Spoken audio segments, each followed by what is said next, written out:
हरिओम। हरिओम गुरुजी। हरिओम। गीता ज्ञान चर्चा में आपका स्वागत करते हैं। आज अध्याय 2 और अध्याय 2 का जो श्लोक है वो 68 श्लोक में भगवान थोड़ी और गहराई से बात कर रहे हैं। भगवान कह रहे हैं, अतः हे महाबाहु, जिस पुरुष ने इंद्रियों को उनके विषयों से हटाकर अपने वश में कर लिया है, उसकी प्रज्ञा प्रतिष्ठित है। अभी तक जो भगवान बात करते आए हैं उसी को और गहराई से और संक्षेप में एक ही श्लोक में पूरी बात रख रहे हैं। भगवान कह रहे हैं कि जिस पुरुष ने अपनी इंद्रियों को उनके विषयों से हटाकर अपने वश में कर लिया है। अब हमारी जो इंद्रियां हैं वो लगातार ऐसे बाहर की तरफ, विषयों की तरफ दौड़ती रहती हैं। ये इंद्रियां जो बाहर आंखों से जो विषय है वो, और उसके पीछे बैठी हुई जो इंद्रियां हैं, जिनके अंदर लालसा है, जिनके अंदर इच्छा है, भाव है कि मैं देखूं, मैं सुनूं, वो इंद्रियां हटनी चाहिए। ये बाहर के जो माध्यम है इनके हटाने की बात नहीं हो रही है। यदि इंद्रियां हट गई तो विषय सामने है भी, विषय होते हुए भी इंद्रियों में उनके प्रति लालसा नहीं है, इच्छा नहीं है, दौड़ नहीं है। इंद्रियां वहां दौड़ नहीं रही हैं क्योंकि अंदर से ही विरक्ति आ गई है, अनासक्त हो गए हैं। क्योंकि अंदर से ही एक ऐसा भाव उठ गया है जहां पर विषय होते हुए भी उनके तरफ दौड़ नहीं रहे। वश में करने का मतलब ही है एक भीतर से ऐसा भाव प्रकट हो जाना जहां पर हम बाहर नहीं बल्कि भीतर से जुड़ गए। ये जो भीतर से जुड़ने की प्रक्रिया है यही वश में करने की प्रक्रिया है। हम जो अंतर्मुखी हो रहे हैं वो महत्वपूर्ण है प्रज्ञा प्रतिष्ठित के लिए, लेकिन सामान्यतया जो हम बहिर्मुख हो जाते हैं उसके कारण से हमारी प्रज्ञा पूरी तरह से हिल जाती है। प्रज्ञा को प्रतिष्ठित करना हो तो अपनी इंद्रियों को अंतर्मुखी करना होगा, उनको अपने साथ पूरी तरह से एकाकार कर लेना होगा। लेकिन यदि वो बाहर बह रही हैं, बिखर रही हैं, बाहर की तरफ ही हैं, लगातार बाहर की तरफ ही हैं, हमारा कोई कंट्रोल नहीं है उनके ऊपर, तो जब हमारा कोई कंट्रोल ही नहीं है उनके ऊपर तो फिर हम चाहें कि हमारे अंदर की ज्योति स्थिर हो जाए, एकाग्र हो जाए, वो तो नहीं हो सकता। वो तो तभी होगा जब हम पूरी तरह से अपने आप को भीतर से इकट्ठा करके कछुए की तरह, जैसे भगवान ने बोला था, अपने आप को साधते हुए, एकाग्र करते हुए कि आंख देख रही है लेकिन मन उसके पीछे नहीं भाग रहा, इच्छा नहीं भाग रही, कामना नहीं है, जिज्ञासा नहीं है, भाग नहीं है, अंदर से दौड़ नहीं है, और की तलाश नहीं है, क्योंकि अंदर से एक संतुष्टि का भाव पैदा हो गया है। जब भीतर संतुष्टि का भाव पैदा होता है, संतोष का भाव पैदा होता है, आत्मसंतोष भीतर आ जाता है, तो फिर एक ठहराव आ जाता है। जो हलचल लगातार हमारे अंदर, उपद्रव लगातार बना हुआ था, वो सब ठहर जाता है। और जैसे ही वो ठहर जाता है, जैसे जब हम ध्यान में बैठते हैं तो ध्यान में हमारी इंद्रियां हमारे वश में होती हैं। इंद्रियां बाहर नहीं जा रही हैं, बाहर जाने का कोई मतलब ही नहीं है, वो विषयों की तरफ नहीं दौड़ रही है। यदि दौड़ रही है तो ध्यान नहीं हो रहा, और ध्यान हो रहा है तो इंद्रियां पूरी तरह से मन के साथ हैं। तो ये इंद्रियां जब मेरे कंट्रोल में होने लगे, मेरे वश में होने लगे, अर्थात इंद्रियां अपने ही बुद्धि के साथ पूरी तरह से जुड़ जाएं, तो ऐसे में हमारी बुद्धि स्थिर हो जाती है। जब हमारी आंख बाहर की ओर जाती है तो उसके माध्यम से मन की ऊर्जा भी बाहर की तरफ जाती है, उसके माध्यम से बुद्धि की ऊर्जा भी बाहर की तरफ जाती है। और जितनी इंद्रियां बाहर बिखरती हैं, हमारी बुद्धि भी उतनी ही ज्यादा बिखर जाती है, अनेक भेदों वाली बुद्धि हो जाती है, वो टुकड़े टुकड़े हो जाती है। मन भी टुकड़े टुकड़े होने लगता है और इंद्रियां लगातार दौड़ रही हैं और हम पूरी तरह से बाहर एक विषय दिख रहा है, लेकिन मन में बुद्धि के स्तर पर, इच्छा और वासना के स्तर पर बहुत कुछ हलचल शुरू हो गई है। बुद्धि में जो अस्थिरता है, जो हलचल है, वही सबसे बड़ा प्रज्ञा को प्रतिष्ठित ना होने देने का कारण है।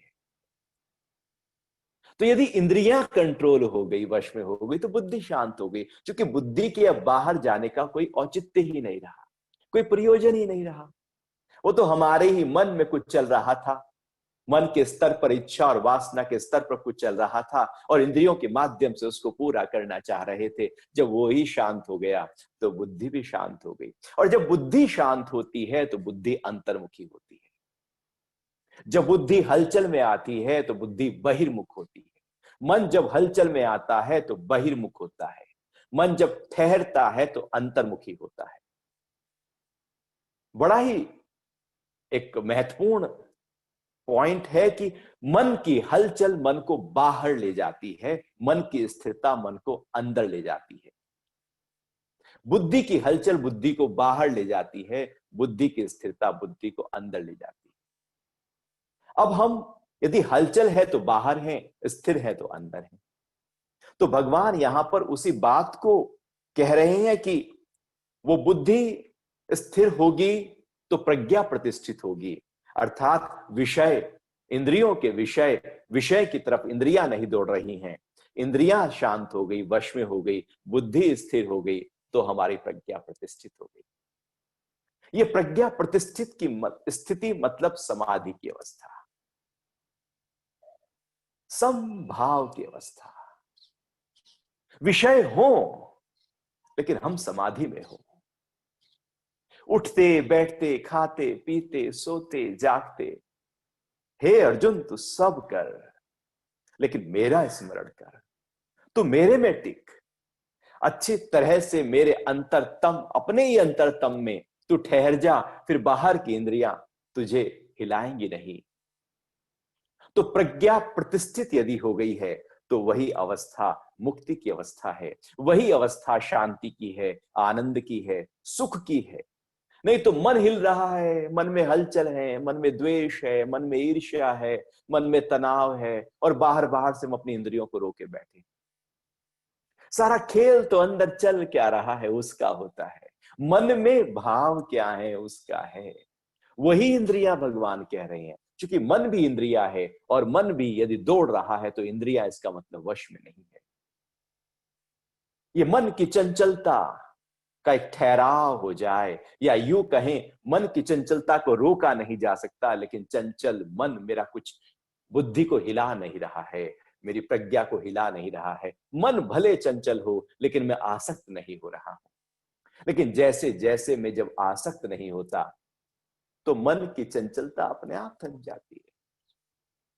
मन क्या करेगा फिर जब हम ही उसको तवज्जो नहीं दे रहे हैं, हम ही उसको साथ नहीं दे रहे हैं। मन अपनी ढपली नहीं बजा सकता, वो तो हम किसी ना किसी रूप में ऊर्जा का, अपनी भावना का, अपनी इच्छा का, अपनी कामना का सहयोग दे देते हैं। आप देखना कभी भी आपको कोई कहीं घूमने जाना है, मन ने कहा कहीं घूमने जाना है, अब आप अंदर से कहोगे हाँ यार घूमने जाना, बहुत दिन हो गए हैं, बुद्धि उसमें बहुत ही सक्रिय हो जाएगी और बहुत कुछ कहने लगेगी, बहुत सारी बातें सामने पेश हो जाएंगी और वो काम कर लेने के लिए, अर्थात हम अपना जो सहयोग है मन को दे देते हैं। एक भाव जो उठा था उसमें जैसे ही सहयोग दिया, अब मन बलवान हो गया। यदि आप कहें नहीं नहीं घूमने नहीं जाना है, अभी घर में रहना है, कहाँ कोरोना काल चल रहा है, आप घूमने की बात कर रहे हो, तो जैसे ही आप ठहर गए, अंदर से बुद्धि ने निर्णय लिया, बुद्धि का निर्णय भी विवेक से होकर आ रहा है, गहरे स्तर से होकर आ रहा है, तो आप निश्चित मानिएगा उसी समय मन की जो हलचल थी वो थम जाएगी। क्योंकि अब आपने अपने मन को बहुत ही एकदम उसको विवेक के माध्यम से एक ज्ञान दिया है। मन जब ज्ञान से भरता है तो ठहरता है, अज्ञान से भरा हुआ मन तो भागता है। ये भागता हुआ मन ही तो हिला रहा है। तो यहां भगवान प्रज्ञा को प्रतिष्ठित करने की बात कर रहे हैं। तब जब इंद्रियां वश में हो जाए तो प्रज्ञा प्रतिष्ठित है ही है, करने की जरूरत नहीं। प्रज्ञा प्रतिष्ठित करने की जरूरत हमें है ही नहीं, वो प्रज्ञा प्रतिष्ठित है ही है, अंदर की ज्योत जली हुई है ही है,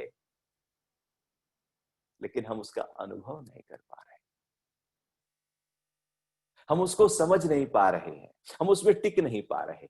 हमारा ध्यान कहीं और है, तो अंदर की ज्योत जली हो लेकिन हमारे लिए नहीं जली है।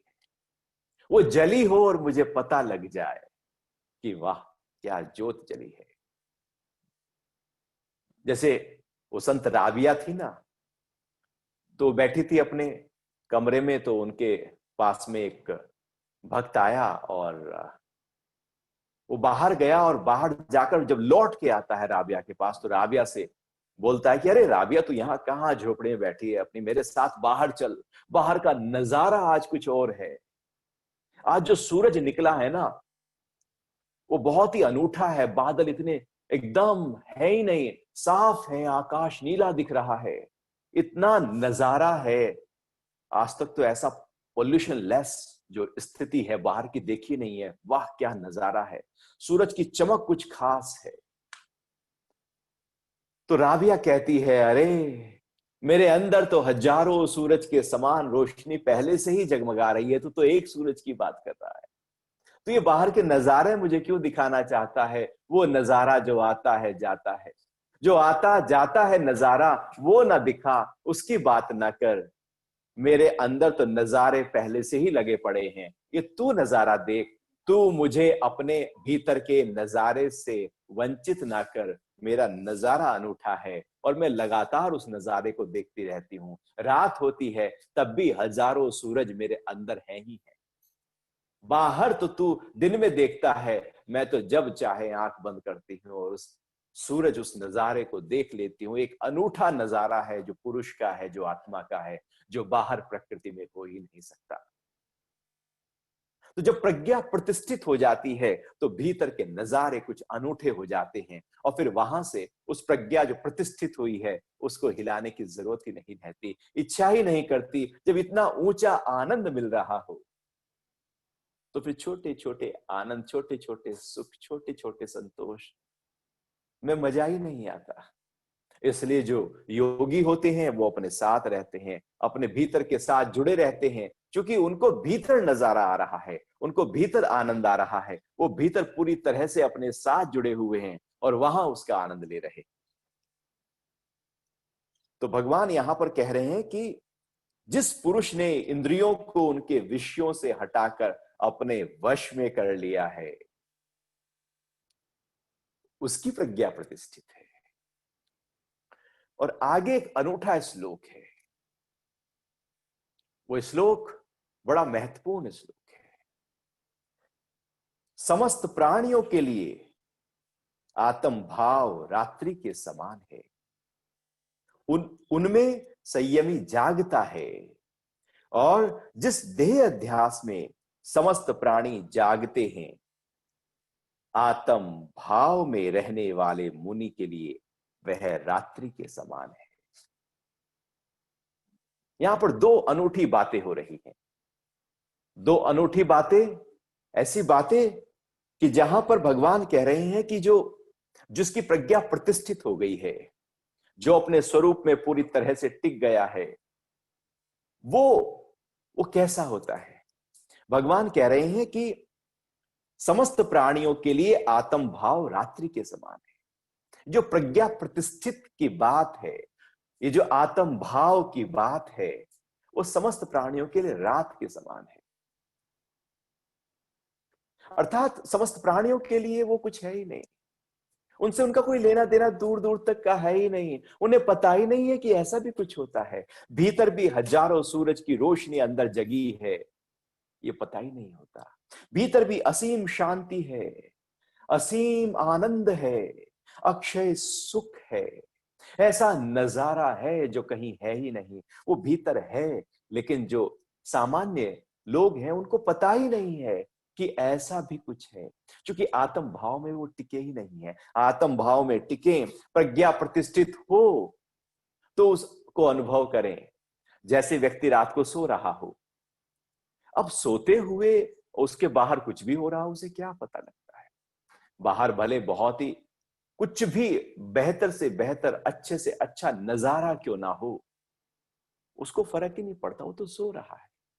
सोते हुए व्यक्ति को जैसे बाहर का कुछ पता नहीं है, इसलिए तो चोर जो है वो रात का ही समय देखते हैं। जब व्यक्ति सो रहा होता है तो बाहर चोर आया, उसने तिजोरी खाली की, सोने वाले को पता ही नहीं है कि चोर भी आया। वो एक था, दो थे, पांच थे, 10 थे, सब कुछ घर खाली करके चले गए, पता ही नहीं रहा, क्योंकि सो रहा है। जब भीतर सो रहे होते हैं, हम अंदर से सो रहे होते हैं, तो बाहर जाग रहे होते हैं। भगवान यही कह रहे हैं कि जो आत्म भाव सामान्य व्यक्तियों के लिए रात्रि के समान है, और उसमें संयमी जागता है। जो उनके लिए रात्रि है, उसमें जो संयमी है, जिसकी प्रज्ञा प्रतिष्ठित हो गई है, उसके लिए वो दिन है। एक के लिए एक रात है और एक के लिए एक दिन है। आत्मा करके सामान्य व्यक्तियों के लिए वो रात के समान है, क्योंकि वहां कुछ दिखता नहीं है। जैसे अंधेरे में कुछ दिखता नहीं है, ऐसे ही आत्मा का कुछ पता ही नहीं। जीवन जी लिया जाता है, पता ही नहीं होता कि मेरे भीतर भी साथ कुछ है, मेरे भीतर मेरी तुर्यावस्था है, पता ही नहीं होता। सामान्यतया हम जागृत, स्वप्न या सुषुप्ति अवस्था में ही जीवन को जी जाते। जागृत मतलब वे जागे हैं, आंखों से देख रहे हैं, सब इंद्रियां काम कर रही हैं, ये जागृत अवस्था है हमारी। सुषुप्ति, बहुत गहरी नींद में रात को हम सो जाते हैं, और स्वप्न, बस स्वप्न चल रहे हैं। तो 3 अवस्थाएं लगातार हम अनुभव तो करते हैं, लेकिन इनके पीछे एक चौथी अवस्था होती है। वो एक ऐसी अवस्था है जो तीनों अवस्थाओं में समान रूप से रहती है। वो अवस्था जो तुर्य अवस्था है, जो चौथी अवस्था है, वो कभी भी रत्ती भर भी परिवर्तित नहीं होती, उसमें एक जैसा ही भाव बना रहता है। जब हम सो रहे होते हैं तब भी हम उस तुर्या में होते हैं। ऐसा नहीं है कि हम, जब जो संयमी है, जिसकी प्रज्ञा प्रतिष्ठित हो गई है, वो सो गया तो सो गया, उसकी रात की नींद भी जागे जागे होती है। वो जागा है, वो अनुभव कर रहा है सोने की प्रक्रिया को। एक एक रात को बुद्ध को देखा आनंद ने कि महात्मा बुद्ध तो रात को जिस करवट से सोते हैं, सुबह उसी करवट से उठते हैं। फिर उसने अगले दिन देखा, अब भी देखा कि वो हाथ ना हिलाते हैं, ना पैर हिलाते हैं, ना गर्दन घुमाते हैं, सीधे लेटे हैं तो सीधे ही लेटे हैं, करवट से लेटे हैं तो करवट से ही लेटे हैं। जिस स्थिति में रात सोने गए, सुबह उठे तो वही अवस्था है। आनंद से रहा नहीं गया, उसने पूछा, भगवान ये मैं समझ नहीं पा रहा हूं कि आपकी अवस्था कैसी है, रात को आप सोते भी है, नहीं सोते? या सोते सोते आप तो ऐसे सोते हैं जैसे दिन में ध्यान करते हैं, जैसे आप दिन में ध्यान में बैठ जाते हैं और आप बिल्कुल भी हिलते नहीं है, रत्ती भर भी, आपकी आंखों की पुतलियां भी अंदर से नहीं हिल रही होती, इतने स्थिति आपकी गहरी होती है। आप जब रात को सोते हैं, आपकी वही स्थिति होती है। ये क्या है? तो बुद्ध ने कहा कि जब मैं सो रहा होता हूं तो मैं देख रहा होता हूं अपने शरीर को, कि मेरा शरीर किस तरह से लेटा हुआ है, हाथ कहां है, पैर कहां है, श्वास कैसे चल रही है। मुझे पता है पूरे शरीर का, क्योंकि शरीर सो रहा है, मन आराम कर रहा है, बुद्धि आराम कर रही है, इंद्रियां आराम कर रही हैं, शरीर का हर स्तर आराम कर रहा है, लेकिन मैं जागा हुआ होता। जो मैं हूं, मेरी जो स्थिति है, मेरी जो तुर्य अवस्था है, जो चौथी अवस्था है, वो जागा है, शरीर सोया है। तो शरीर रात को कई बार कहता भी है, हाथ कहता भी है, शरीर कहता भी है कि करवट ले लूं, हाथ कहता है इधर से उधर तो कर लूं, लेकिन जो मैं जागा हुआ हूं, मैं उसको हाथ की तरफ सहयोग नहीं होने देता, शरीर चाहता है करवट ले लूं, लेकिन मैं करवट लेने में सहयोग नहीं देता, इसलिए शरीर सहयोग बिना होने के कारण से करवट ले नहीं पाता। तो वो जैसे लेटा है वो वैसे ही लेटा रहता है। रात को जब हम सो रहे होते हैं तो क्या हम जागे हुए होते हैं? ये बड़ा महत्वपूर्ण है। लेकिन जो आत्म भाव में टिका हुआ है व्यक्ति, वो रात को सोते हुए भी जागा हुआ है।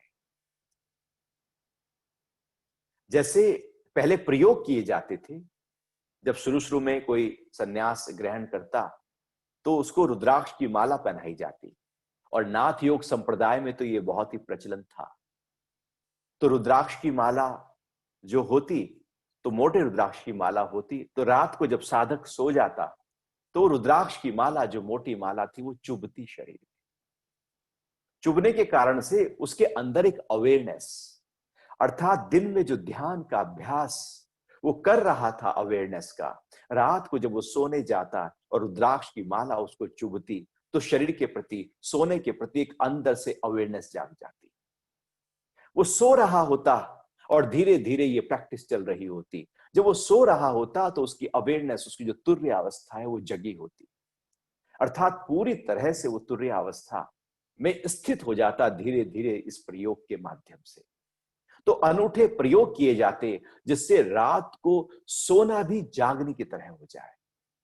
जागना तो जागने की तरह पता नहीं होता है या नहीं होता। जागना यदि जागने की तरह हो जाए तो सोना भी जागने की तरह हो सकता है।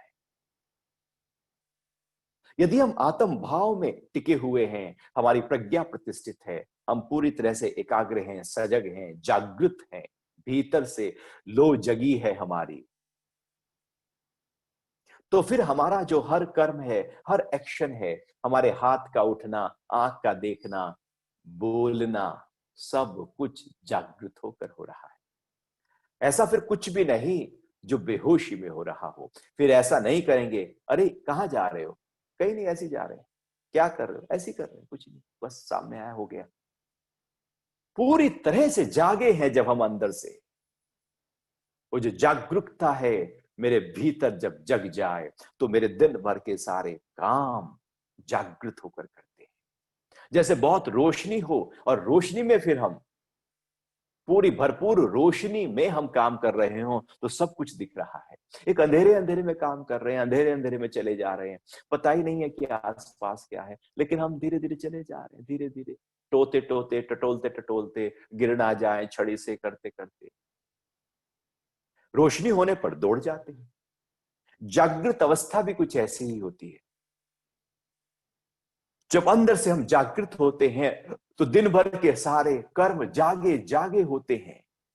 मेरा एक पैर उठना भी मुझे पता होता है, हाथ का चलना भी पता होता है। यदि हम वॉक कर रहे हैं तो पता है कि वॉक करते हुए पैर उठा, हाथ आगे पीछे हुआ, आंखें प्रकृति को देख रही हैं और नाक से श्वास आ जा रहा है, नाक साथ ही साथ गंध देख रही है, सूंघ रही है, सब कुछ बाहर जो हो रहा है, इतना अलर्टनेस जाग जाती है कि हम पूरी प्रकृति के साथ जुड़ जाते हैं और एक अवेयरनेस में वॉक कर रहे होते हैं।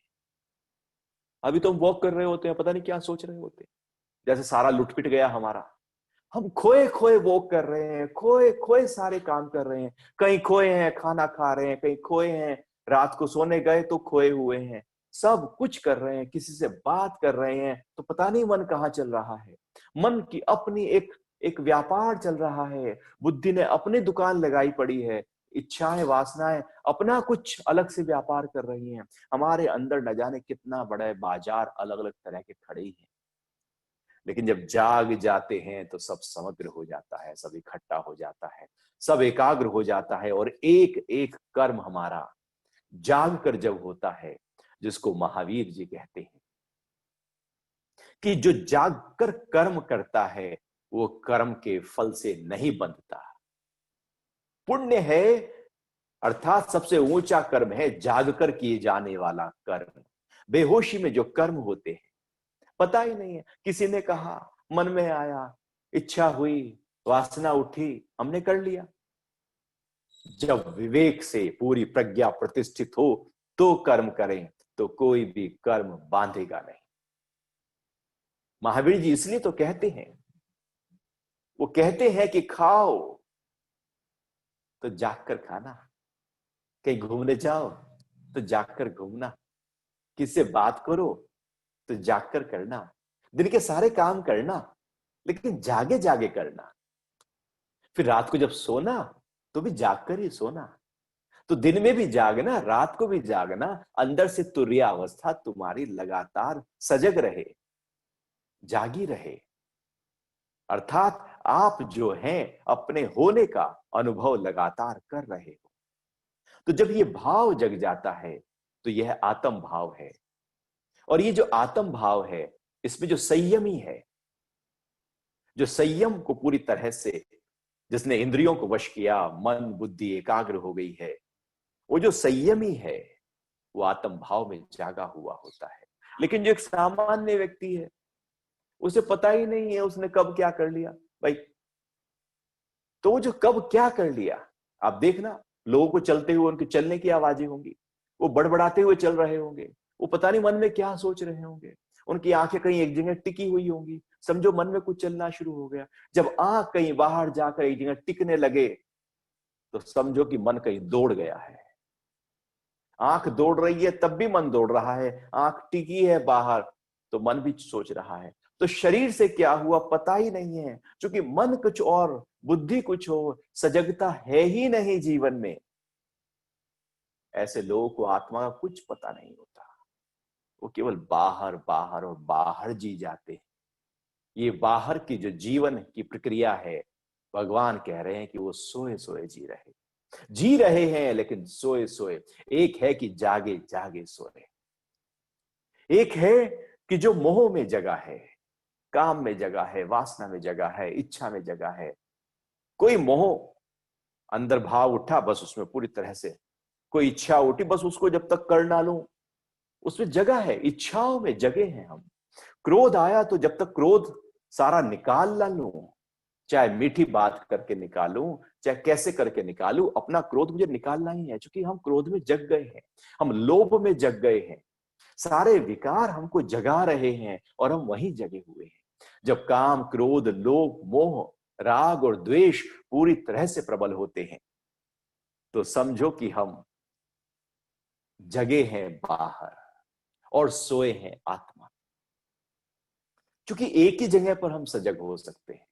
ऐसा नहीं कि विकार भी खड़े हैं और आत्मा भी खड़ी है। मेरा लोभ भी है और मैं आत्म भाव में भी हूं, मेरा क्रोध भी है और मैं आत्म भाव में भी हूं, मेरा मोह भी पूरा पूरा है, अपने वालों का पूरा ध्यान भी है मुझे, विशेष अपने वाले, और मैं आत्म भाव में भी हूं। जिस क्षण हम मोह में होते हैं, आत्म भाव कहीं छुप गया होता है, खो गया होता है। जिस पल विकार खड़ा होता है उस पल आत्म भाव नहीं होता, और यदि विकार ही खड़े हैं तो आत्म भाव होता ही नहीं। जब दिन में नहीं होता तो रात तो बहुत दूर की बात है। तो भगवान कह रहे हैं कि समस्त प्राणियों के लिए आत्म भाव रात्रि के समान है। आत्मा कोई लेना देना उनको है ही नहीं, दूर दूर तक उन्हें पता ही नहीं है कुछ आत्मा भी होती है। आत्मा के शब्द सुन लेने से, पढ़ लेने से आत्मा थोड़ी सिद्ध हो जाती है। कोई हिमालय हिमालय के शब्द पढ़ ले, याद कर ले, रट ले, दिन भर बोलता रहे, लगातार हिमालय की माला जपता रहे, तो हिमालय का अनुभव थोड़ी हो जाएगा, हिमालय को प्रत्यक्ष थोड़ी देख पाएगा, हिमालय का दर्शन थोड़ी हो सकता है। वो तो शब्द ज्ञान है। ऐसे ही आत्मा भी केवल शब्द ज्ञान होने से वो मुझे मेरी उस स्थिति में नहीं टिका सकता। आत्मा शब्द ज्ञान नहीं, आत्मा अनुभव ज्ञान है। ये अनुभव पर टिका है, शब्द पर नहीं। जैसे बाहर का भी कोई दृश्य हम देखते हैं तो वो भी प्रत्यक्ष पर टिका होता है, जो देखा ही नहीं हो उसका अनुमान कैसे किया जा सकता है। तो जो समस्त प्राणियों के लिए आत्म भाव रात्रि के समान है, संयमी वहां पर जागा होता है।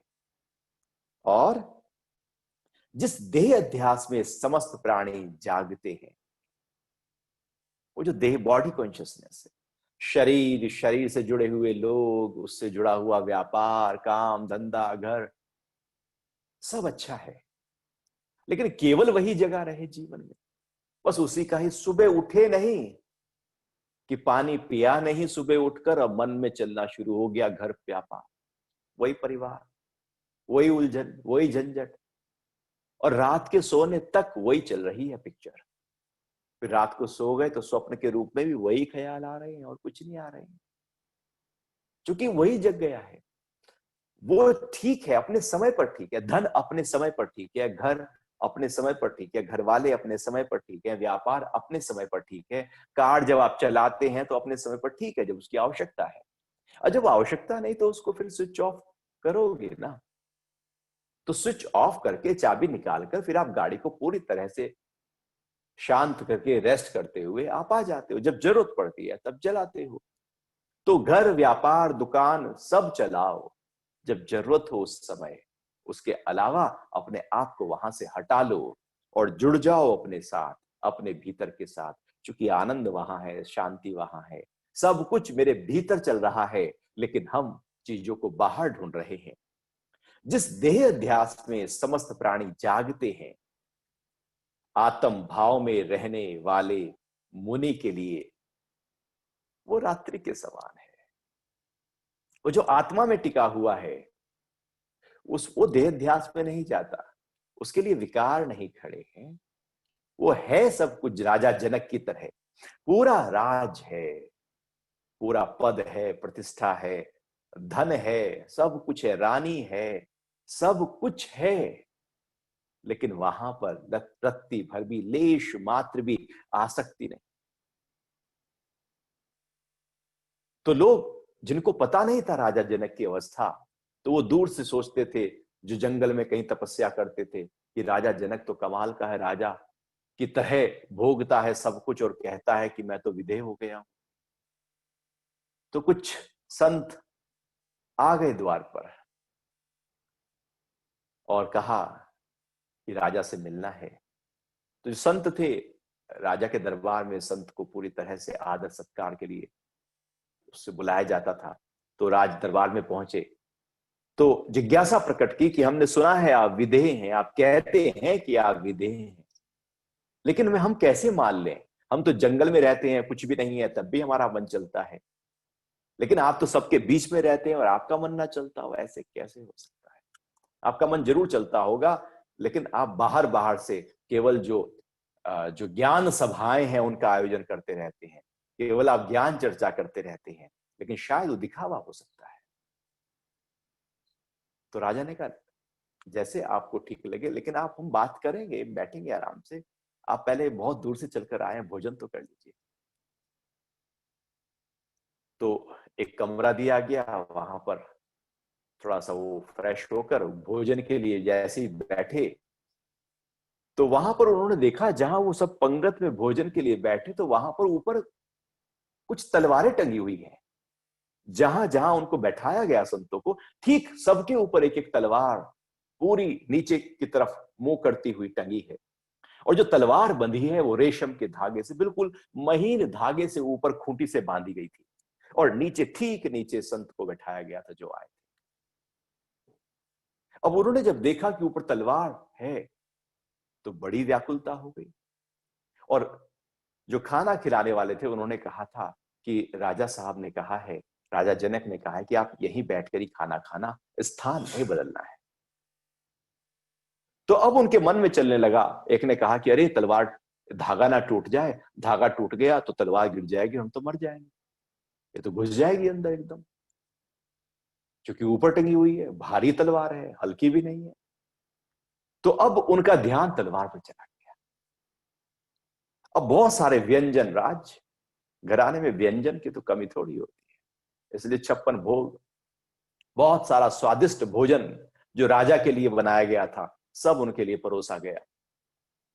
तो वो, उनका ध्यान तो ऊपर है, वो खा रहे हैं, क्योंकि भूख भी लगी है, खाना भी खाना है, और ध्यान ऊपर है। ऐसा ना हो कि नीचे हमने टुकड़ा लिया, खाया, उसी समय ऊपर से तलवार गिरी और गर्दन पे खटाक, गर्दन कट गई। तो इसलिए ऊपर देख रहे हैं और वो खा रहे हैं, ऊपर देख रहे हैं और नीचे से ले लेके खा रहे हैं। कुछ ऐसा ही एक दृश्य बन गया कि ध्यान उनका ऊपर है कि तलवार गिरे तो हम बचे, और खा भी रहे हैं। तो आधे से 1 घंटा दुगना समय लगा खाने में। खाना हुआ, पता नहीं कैसे कैसे उन्होंने करके खाया, जल्दी जल्दी भी खाया, लेकिन जल्दी जल्दी भी कैसे खाएं, जब मुंह ही ऊपर है तो कैसे जल्दी जल्दी खाएं, समस्या हो रही थी। खाना भी खाना था, राजा ने भी कहा था यही बैठना है, निर्देश हो गया, आदेश हो गया। तो जब खाना हो गया, उठकर राज दरबार में पहुंचे, राजा ने कहा चलो अब ज्ञान सभा करते हैं, आप बताइए क्या प्रश्न था आपका। तो उन्होंने कहा नहीं भगवान, आप तो पूरे राजपाट में रहते हैं, सब कुछ अच्छा व्यंजन है, अच्छा खाना है, रहना सब कुछ बेहतर है, आप विधेय कैसे हो सकते हैं। तो राजा ने कहा खाना कैसा था, भोजन कैसा था। तो संत ने कहा क्या खाक भोजन था, आपने ऊपर तो तलवार टांगी हुई थी, आप कह रहे हो भोजन कैसा था, वहां स्वाद लेने का फुर्सत थी। राजा ने पूछा कोई बात नहीं, स्वाद का नहीं पता है तो क्या क्या आपको अच्छा लगा उसमें से, इतने सारे 56 भोग थे आज। कहने लगे किसको ध्यान था, हमें क्या पता क्या था वो, हम तो आंखें नीचे जा ही नहीं रही थी, हम तो ऊपर देख रहे थे तलवार की तरफ, तो केवल पता नहीं कैसे कैसे करके हमने खाया है। तो राजा ने कहा अरे तुम्हारे सामने भोजन था, स्वादिष्ट भोजन था, अनेक प्रकार के भोजन थे, ऐसा तुमने खाया भी नहीं होगा। आप कह रहे हो कि आपका ध्यान वहां नहीं था, तो ध्यान कहां था, कि तलवार की तरफ। राजा ने कहा बस ऐसी स्थिति मेरी, मेरे ऊपर भी एक तलवार लटकी है मेरे अंतरतम में, कि एक कर्म भी बिना सुजाग के मैं यदि कर लूं तो कर्म बन जाएगा। वो कर्म बनने की तलवार लटकी पड़ी है, मैं सारे कर्म करता हूं, सजग रहकर करता हूं। तो जैसे तुम्हारी भोजन में आसक्ति नहीं हो पाई, इतना अच्छा भोजन होते हुए भी और दोबारे पाने की चाह नहीं है वो भोजन की, दोबारे पालू, ऐसे ही मेरे अंदर ये सब है, लेकिन ये केवल दिखाने के लिए है। मैं तो जब सोता हूं तो वही फटे पुराने जिसमें आराम से नींद आ जाए वही कपड़े पहन लेता हूं। ये तो ये कह देते हैं तो मैं पहन लेता हूं, ये मुकुट ये कह देते हैं आपको पहनना है तो मैं पहन लेता हूं। मेरी इच्छा नहीं, मेरी आसक्ति नहीं, ये जो बना कर ले आते हैं वो मैं खा लेता हूं, ये जहां बैठा देते हैं बैठ जाता हूं। मेरे अंदर लेश मात्र भी, जरा सा भी ये भाव नहीं है कि मुझे चाहिए। मैं चूंकि अंदर से जुड़ा हुआ हूं, मैं अपने आत्म भाव में जुड़ा हुआ हूं। तो जो हम आत्म भाव में जुड़े हुए हैं, तो राजा जनक की वही अवस्था है जहां पर बाहर के लोग सोए हैं, जो राजा है, जो विधेय स्थिति है, वो अंदर की ओर पूरी तरह से जगी हुई है। तो बाहर है लेकिन उसमें बहुत और की चाह नहीं। तो समस्त प्राणियों के लिए आत्म भाव रात्रि के समान है, उसमें संयमी जागता है। और जिस देह अध्यास में समस्त प्राणी जागते हैं, आत्म भाव में रहने वाले मुनि के लिए वो रात है, वो रात्रि के समान है। ऐसे ही पूरा जीवन निकल जाता है और आत्मा का कुछ पता नहीं है। आगे भगवान कह रहे हैं कि जैसे सब और का जल समुद्र में समाने पर भी समुद्र अचल व स्थिर रहता है, वैसे ही जो पुरुष कामनाओं के निरंतर प्रवाह होने से भी विचलित नहीं होता, वही शांति को प्राप्त होता है, कामनाओं को चाहने वाला मनुष्य नहीं। समुद्र का एक उदाहरण, भगवान जब भी उनको लगता है कि शायद समझने में कुछ कठिन होगा तो उदाहरण जरूर दे देते हैं। कभी कछुए का उदाहरण देंगे, कभी नदी में नाव का उदाहरण देंगे, कभी ये आज नया उदाहरण लेके आए भगवान। भगवान कह रहे हैं कि जैसे समुद्र है, अब उसमें सारा पानी, सारी नदियों का पानी, छोटी नदी, बड़ी नदी, नाले, जितना भी पानी है धरती का, देर सबेर घूमता फिरता समुद्र में ही चला जाएगा। वो पानी कहीं और नहीं जाता, सारा समुद्र में जाता है। और जो सारा पानी समुद्र की तरफ जाता है, लेकिन समुद्र जो है उसकी खासियत है, इतना पानी उसमें नया आ जाने पर भी उसकी जो अचलता है, उसकी जो स्थिरता है, उसकी जो सीमाएं हैं, वो जू की त्यों बनी रहती। ऐसा नहीं कि पानी धड़ाधड़ आ गया तो वो अपने सीमाओं से लांग के एकदम बाहर की तरफ भर गया कि समुद्र का पानी बढ़ गया। समुद्र तब से शुरू से ही अचल है और स्थिर है। पानी कितना भी आ जाए समुद्र पर कोई फर्क नहीं पड़ता, पानी न आए समुद्र पर फर्क नहीं पड़ता, आए तो फर्क नहीं पड़ता, वो अचल है, वो स्थिर है। तो ऐसे ही जैसे समुद्र स्थिर है, वैसे ही हमें भी अपने आप को स्थिर रखना है। कब स्थिर रखना है? जैसे समुद्र ने अपने आप को स्थिर रखा, बाहर से अनेक रास्तों, हजारों नदी नाले आए, लेकिन स्थिर रहा। ऐसे ही हमारे अंदर भी बाहर से बहुत कुछ आए, लेकिन हम स्थिर रहे। वैसे ही जो पुरुष कामनाओं के निरंतर प्रवाह होने से भी विचलित नहीं होता। कामनाएं, इच्छाएं, ठीक है, आई, चली गई, फिर आ गई, फिर चली गई। जो उपयोगी था वो कर लिया, नहीं तो जाने दिया। हलचल नहीं है। इच्छा पूरी हुई तो भी ठीक है, नहीं हुई तो भी ठीक है। हलचल नहीं है। जैसा चाहा वैसा कर दिया तो भी ठीक है, नहीं किया तो भी ठीक है। और वैसा चाहा करने के लिए और प्रयास किया, लगातार प्रयास किया, लेकिन बिना अंदर से हिले प्रयास किया। प्रयास मेरा अप्रयास के आधार पर हो।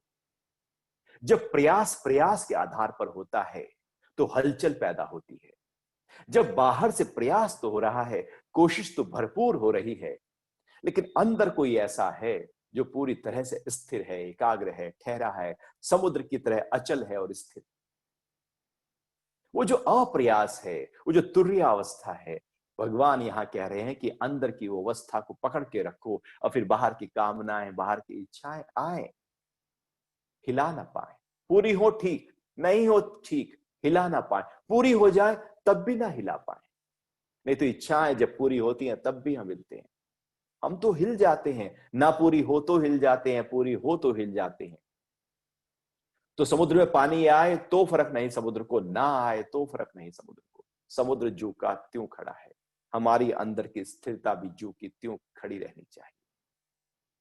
ये अंदर की जो स्थिरता है, ये बड़ी महत्वपूर्ण है। यदि ये आ गई तो कामनाएं, जो इच्छाएं, जो बाहर इंद्रियां जा रही हैं, आंख, कान, नाक, सब हो रहा है, व्यापार सारा होगा, घर भी होगा, परिवार भी होगा, सब कुछ, दुकान पे भी जाओगे, ऑफिस भी जाओगे, सब करोगे,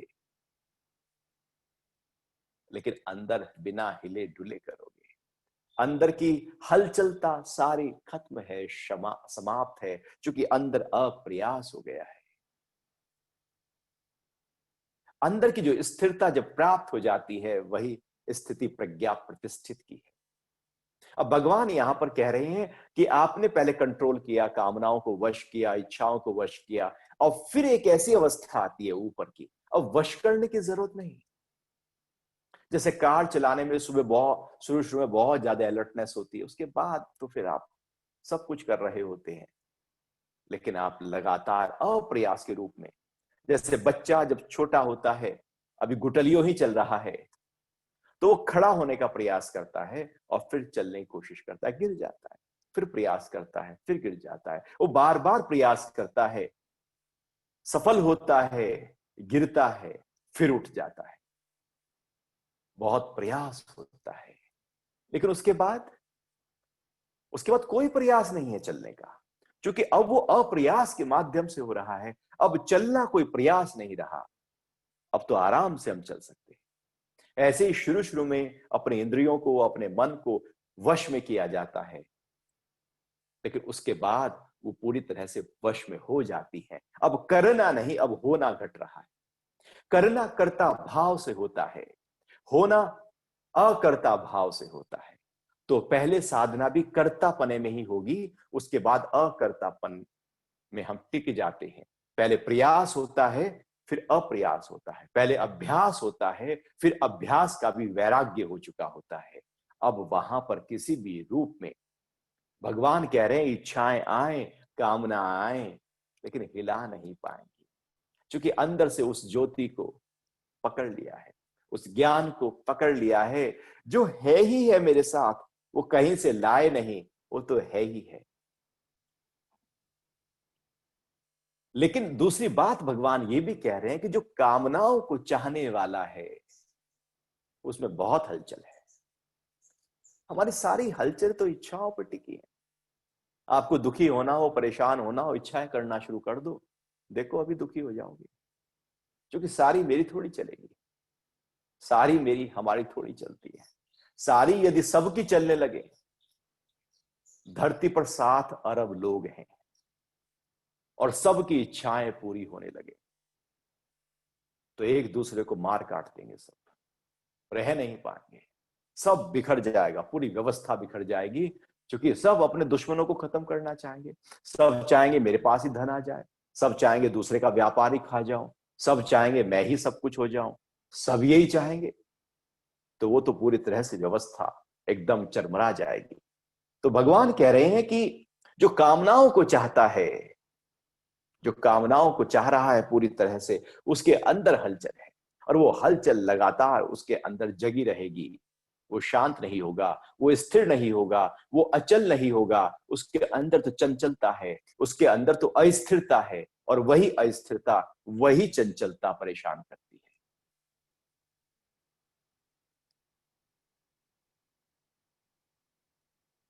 जैसे सबोर का जल समुद्र में समाने पर भी समुद्र अचल स्थिर रहता है, वैसे ही जो पुरुष कामनाओं के निरंतर प्रवाह होने से भी विचलित नहीं होता, वही शांति को प्राप्त होता है। कामनाएं शांति को खा जाती हैं। हम चाहते हैं शांति, लेकिन कामना साथ साथ, इच्छा साथ साथ, इच्छा के साथ शांति चाहते हैं। बड़ी मजे की बात है कि हम चाहते हैं कि सूरज हो, लेकिन अंधेरे से निकलना नहीं चाहते। हम चाहते हैं अंधेरा भी हो और सूरज प्रकाश भी हो, दोनों को साथ साथ लेकर चलना चाहते हैं। भला ऐसे कैसे हो सकता है?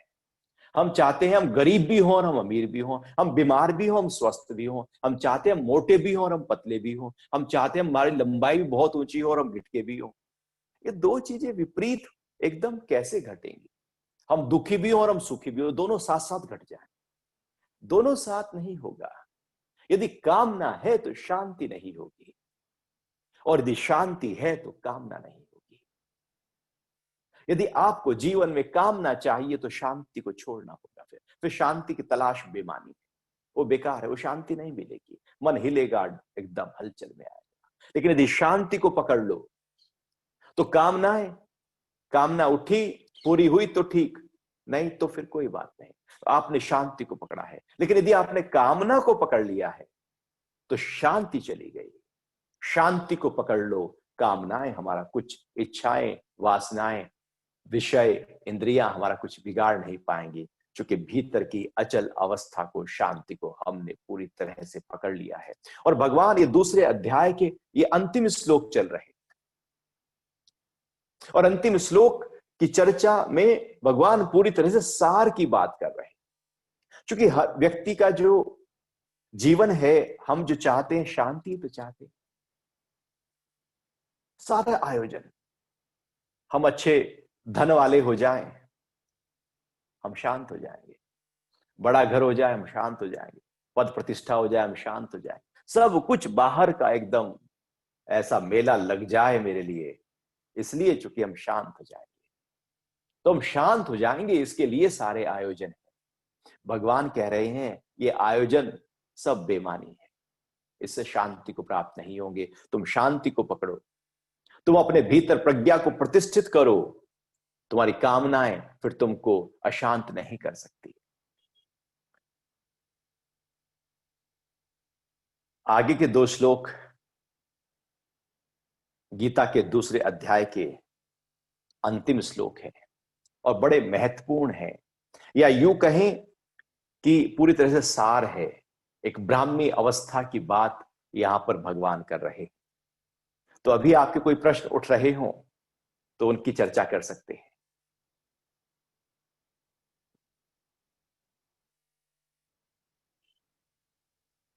हाँ,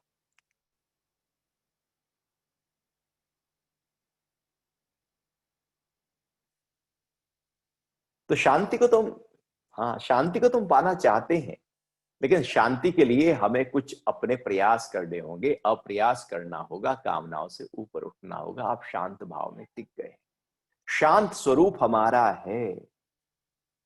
शांति कहीं से आती नहीं है, क्योंकि वो है।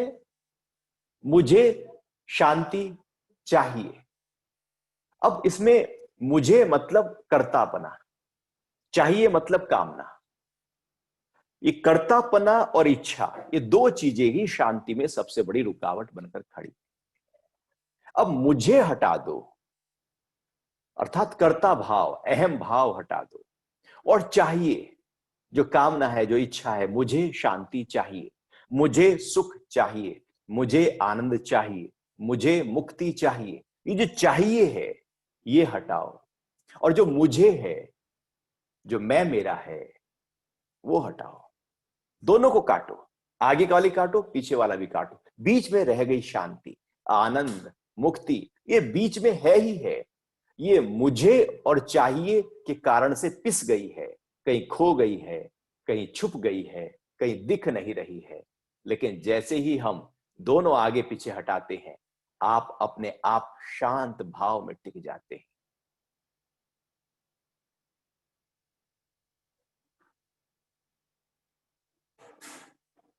तो पूछ रहे हैं कि जो आप जिस गीता से पढ़ रहे हैं वो गीता कौन सा, कौन सी गीता है? और ये जो श्रीमद् भगवत गीता, इसको हमने ट्रांसलेट भी किया था बहुत सिंपल भाषा में, और इसका ये जो श्लोक आज हमने किया वो था 70 अभी जो पढ़ा।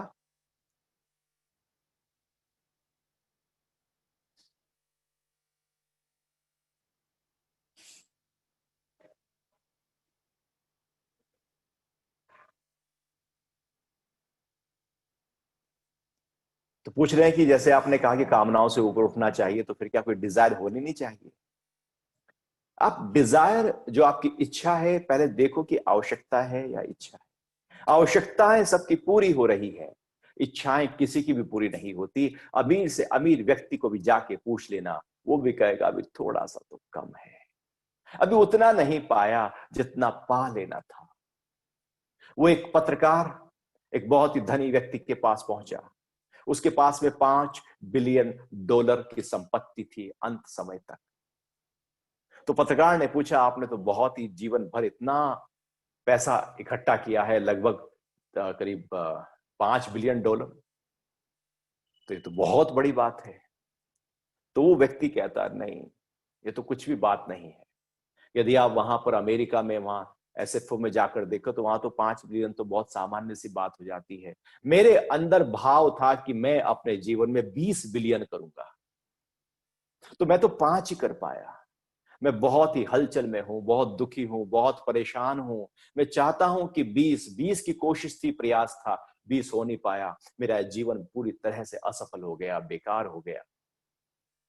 इच्छाएं कभी पूरी नहीं हो सकती, कितनी भी आपके पास में पैसा इकट्ठा हो जाए और की तलाश फिर आ जाए।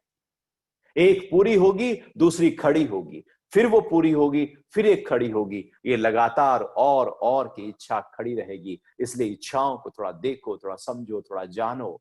आपकी सारी आवश्यकताएं पूरी हो और आप कर्मठ हो जाओ, आप कर्म में पूरी तरह से प्रवृत्त हो जाओ, सब कुछ, धन अपने आप आएगा, सब आएगा। धन के पीछे ना भागो, कर्म के पीछे जाओ। इसलिए कर्म योग है, कर्मठता होना बहुत जरूरी है। लेकिन हम क्या करते हैं, हम अपने आप को ले जाते हैं कहीं और, हम ले जाते हैं अपनी इच्छाओं में, उसके कारण से गड़बड़ा जाता है मामला सारा। इच्छाएं पूरी ना हो तो हम एकदम मायूस हो जाते हैं, पूरी हो जाए तो हमारे अंदर अहंकार आ जाता है। इस तरह से हमारा मन हिलता रहता है। तो इच्छाएं हो लेकिन सजग हो, कौन सी इच्छा, कितनी इच्छा, क्या होगा पूरी करके, अभी तक कितनी इच्छाएं पूरी हुई है, उससे क्या हुआ है, क्या ये इच्छा पूरी हो जाएगी तो मैं शांत हो जाऊंगा? अपने से एक वार्तालाप करना चाहिए, एक चर्चा, एक पूरे संवाद अपने साथ तो घटे।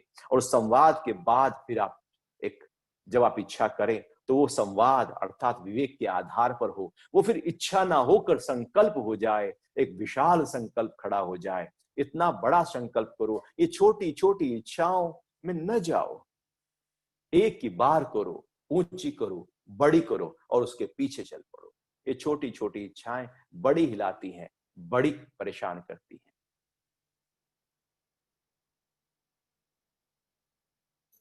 तो कर्म भी तो कामना से ही होता है, कर्म कामना से होता है। लेकिन कामना ही कामना जगी रहे और कर्म कहीं खो जाए, कामना ही जवां हो जाए और कर्म ही बूढ़ा हो जाए हमारा। हम कर्म कर रहे हैं और बस ये कामना है, इच्छा है कि मुझे इससे ये होगा, ये होगा। वो जो उसका कर्म का जो फायदा है बस वही वो जगा रहे। कर्म फिर कमजोर पड़ जाता है। एक बार इच्छा करो, देखो, समझो, जानो, विवेक से तोलो कि ये कर्म इस इच्छा के लिए कर रहा हूं, इसके लिए कर्म कर रहा हूं, ये फल है। उसके बाद उस फल को भूल जाना, आप कर्म में चले जाना। आप कर्म को पूरी तरह से, जैसे युद्ध अर्जुन करने के लिए तैयार था, यदि वो युद्ध के समय बस यही सोचे कि ये जीत जाने के बाद मेरा राज्य सारा वापस मिल जाएगा और हम बहुत बड़े राजा हो जाएंगे, तो वो जरूर हारेगा, क्योंकि वहां उसका ध्यान कर्म से हट गया।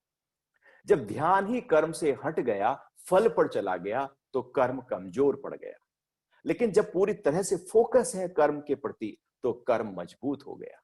कर्म योग यही है, योग जगा हो और कर्म हो रहा हो। कर्म तो करना है, लेकिन वो कर्म पूरी तरह से हो, कामनाओं से ओतप्रोत, इच्छाओं से ओतप्रोत होकर जब आप कर्म करेंगे, तो कर्म कमजोर होकर कर्म हिल जाएगा, और फिर वो हिला हुआ कर्म जो चाहते हो वो नहीं हो पाएगा। फल बुरा नहीं, इच्छाओं की पूर्ति बुरी नहीं, लेकिन उसी में अटके रहना, सारे अंदर का आनंद, सारा सुख, सारी शांति हम उससे एकदम हिला दें, वो भी ठीक नहीं। इच्छा उठी, कोशिश की, प्रयास हुआ, कर्मठता हुई, कर्म किया, नहीं हुई तो मेरे भाग्य में नहीं था, ऐसा पक्का करो। मेरी नहीं हुई उसकी हो गई, उसकी नहीं हुई उसकी होगी, भगवान की हो गई। कुछ ना कुछ तो अपने आप को उस समय स्वीकार करना पड़ेगा, अन्यथा मन बहुत हिलता रहेगा। ये हिलने की प्रक्रिया, जो मन के हिलने की प्रक्रिया है, वो जगी रहेगी। इसलिए इच्छाएं एक सुख देती हैं, लेकिन उसके साथ साथ अनेक दुख भी देती। ये अनेक दुख की जो प्रक्रिया है, ये अनेक दुख की जो प्रक्रिया है, ये बड़ी ही, असल में हम दुख में रहना चाहते हैं, हमें दुख चाहिए, इसलिए हम दुख दुख दुख दुख की तरफ ही चले जाते हैं, और इच्छाएं दुख पैदा करती हैं। आपकी कोशिश इच्छाओं से उठकर, क्या केवल इच्छाओं की पूर्ति के लिए जीवन है? क्या पूरा जीवन इच्छाओं की पूर्ति, बस मुझे इच्छा मेरी पूरी हो जाए, बस बात बन जाए? तो इच्छाओं की पूर्ति के लिए जीवन नहीं, जीवन इच्छाओं से उठ जाने के लिए है। इच्छाएं पूरी हो जाएंगी, आवश्यकताएं पूरी हो जाएंगी, सब कुछ होगा। आध्यात्मिक व्यक्ति कभी भूखा नहीं होता, कभी फक्कड़ नहीं होता, कभी गरीब नहीं होता, क्योंकि वो कर्मठ होता है। वो जिस कर्म को कर रहा होता है, वो कर्म में बहुत ही ऊपर बढ़ जाता है, क्योंकि वो कर्म को पूरी फोकस के साथ कर रहा होता है। तो वही प्रक्रिया हमें भी अपने जीवन में लेकर आनी। हाँ, ये पूछ रहे हैं कि ये श्रीमद् भगवद गीता है और सब जगह पर ये आपको मिल सकती है, और नहीं तो श्रीमद् भगवद गीता दूसरी जो मार्केट में उपलब्ध है वो भी आप ले सकते हैं। लेकिन आप इसको भी, इसमें सरल भाषा में आप अमेज़न पे जाएंगे तो वहां पर ये अवेलेबल है।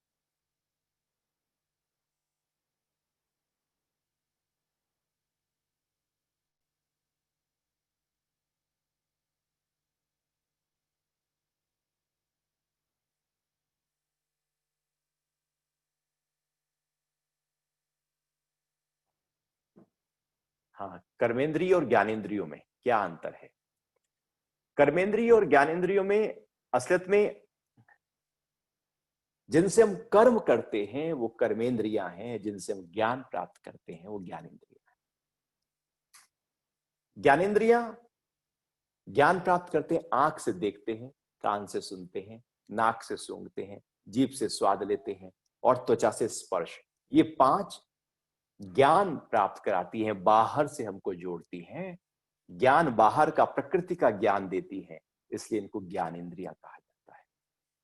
कर्मेंद्रियां जिनसे हम कर्म करते हैं, जो अंदर से बाहर की तरफ आ रहा होता है। एक है बाहर से अंदर जाए, बाहर से जो ज्ञान अंदर की तरफ जाए, ज्ञानेंद्रियां।